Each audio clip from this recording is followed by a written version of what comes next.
Yun, isang panibagong araw sa inyo lahat mga ka-install. Yun, welcome na naman sa ating munting YouTube channel mga ka-install. Yun, ngayon mga ka-install, titestingin natin yung Mediacom na Mediacom inverter na binigay sa atin ng kakilala natin. Pinapatesting nila kung gagana daw. So yun, titestingin na natin itong Mediacom inverter kung gagana pa siya.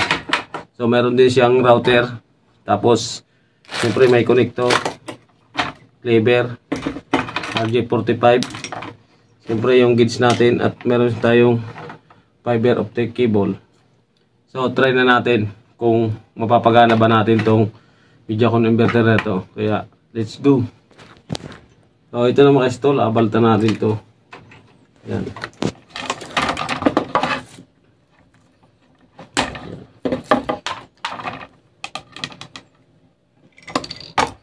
So ito yung gagamitin natin, Fujikura. Fujikura yung gagamitin natin. Yan. Hindi ko sigurado mga ka-install kung gagana pa to. Hindi ko pa sigurado. Sana gumana. Yan. Yan. So gamitin natin na yan, Fujikura na connector.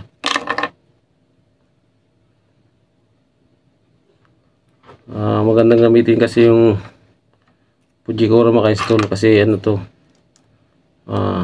sanay na tayo gumamit ng Fujikura. Try lang natin ito mga ka-install kung gagana pa to. Pinapatry lang sa akin. So sige, sabi ko testingin natin kung gagana.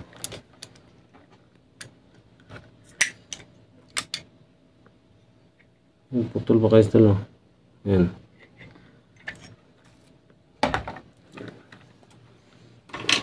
So ganda nang gagamitin natin connector.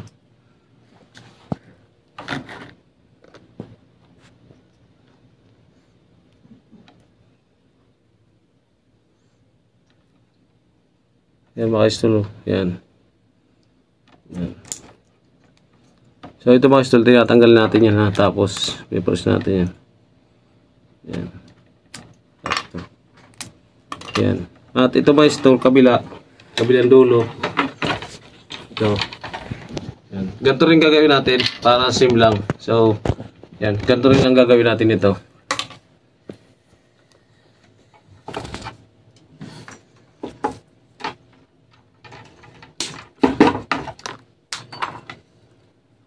Yan. So abangan nyo na lang, ganito gagaya lang ulit natin to.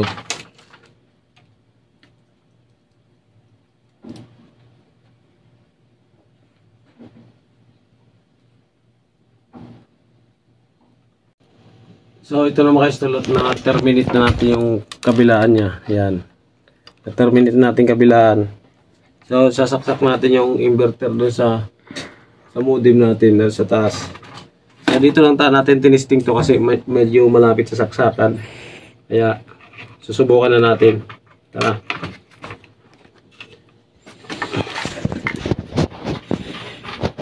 Init lang dito ba? Kabit na natin yung adapter. So gagamit tayo ng RJ45 para dito niya sa likod. Yan. Yan. Yan Yan. So isasaksak natin to sa sa modem natin sa taas.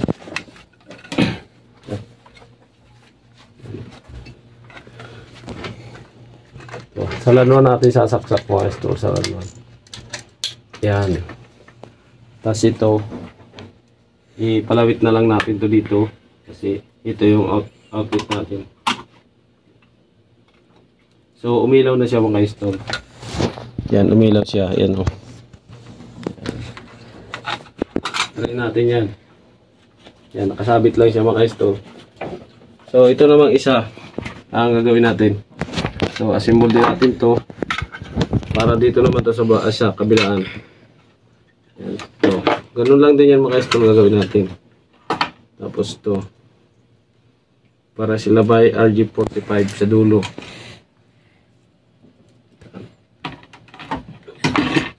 Ito mga mga istol, oh. Dito naman lang natin sa sasaksak sa kabila. Tapos ito mga istol, dito naman to sa likod. Dito yan. Dito naman natin isasaksak sa likod. Yan. Saka yung adapter niya. Ito rin. Medyo mahaba to. Saktuhan lang. Ito. Yan. Yan. Adapter.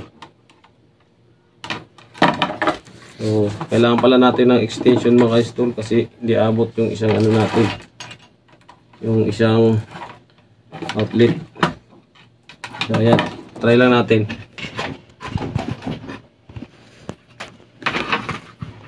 Ito mga ka-stol yung extension natin.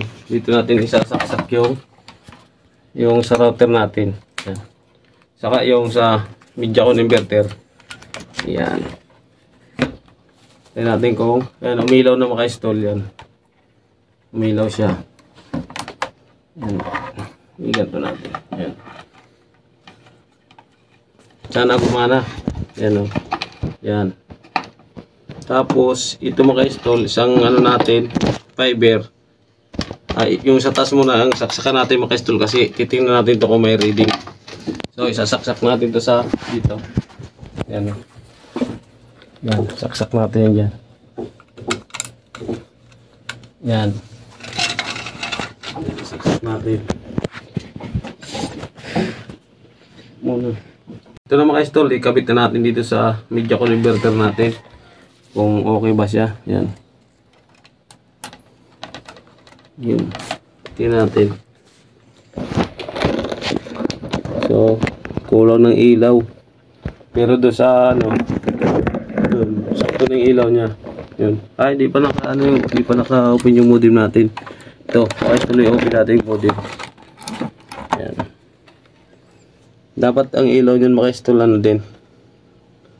Kompleto yung ilaw. Yun, umilaw na maka-install yan. Oh. Yan. Yan. Ibig sabihin maka-install, okay pa to. Kasi kompleto yung ilaw niya. Yan. Oh. At kompleto rin doon sa kabila. Yan. Kita nyo maka-install yan. So ayan, titistingin natin ito kung makakakonect tayo dito ng wifi. Yan.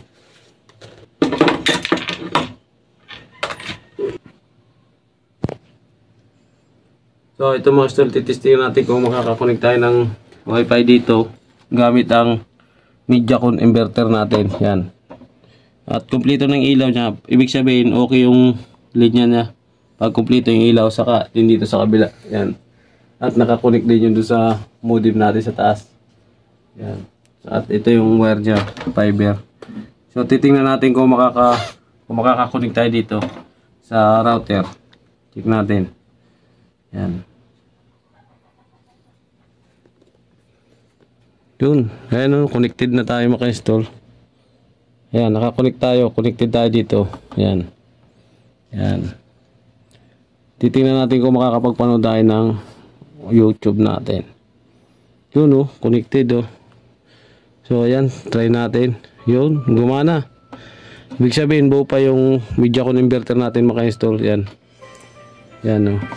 Yan, gumana yung ano niya, yung wifi niya. Yan. Try natin ni speed test maka-install. Kung gagana siya. Speed test natin. Wala na speed test natin na. Yun, ito. Try natin kung gagana yung speed test natin. Gamit lang dito yan maka-install sa router. Kung ilan ang makukuha natin. Yan o. Yan o. Oh, yan. Yan ang speed test natin maka-install dito sa ano, sa router natin. Oh. Yan o. Mabilis talaga pag fiber maka-install. Yan o. Halos magkapares lang yung ano niya, yung download saka upload niya. Yan. Yan o, ganda. Isa pa, try natin isa pa. Isa pang speed test natin kung pares pa rin yung ano niya. Yan, para sigurado. Yan. Oh, ganun pa rin siya oh. Yan. No. Download niya. Oh, yan yung upload. Sa upload naman yan. Yan. Paras lang. Saka yung ping niya mga idol, 4 yung ping niya. 4 lang yung ping. Ayan yung ping niya 4. Ayan. Yan mga idol, yan napagana natin to, yung inverter natin. Pwede pang gamitin to mga idol yung inverter na to. So pag malayuan yung bahay mga idol, pwede natin tong gamitin. Basta meron lang tayong kabilaan na inverter na gamit. Yan o. Kailangan nakakunik lang sa ganyan. Yan. Saka dito rin sa bahay. So simple lang ito mga idol. Kunting kaalaman lang uling na ibigay ko. Siyempre hindi to sa atin. Pinatry lang to kung nagana kasi matagal na niya tong gamit. So pinatry sa akin kung gumana. Kaya yun, gumana pa naman. At meron din tayong ginamit na fiber optic cable. Yan o. Saka meron tayong sariling gamit kasi dati tayong technician. So nag-provide tayo ng sarili nating gamit. Yo, shoutout nga pala kay TV. Shoutout, salamat pala sa suporta nyo mga ka-install. Salamat, thank you. Ingat ka lagi. Yan, salamat sa pagsubaybay sa mga aking mga video. Yan.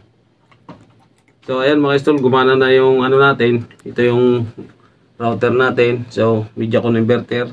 Saka yung cable natin, saka yung kabila, yung sa kabila nating ano, kabila natin na inverter. So, kita nyo gumagana. Ayan. So, ayan mga ka-install, sana meron kayong natutunan sa pinakita kong konting video. Yan, hanggang dito na lang yung video natin mga ka-install. Yan, maraming salamat po sa inyong pag-suporta sa ka-install natin. Yan, thank you.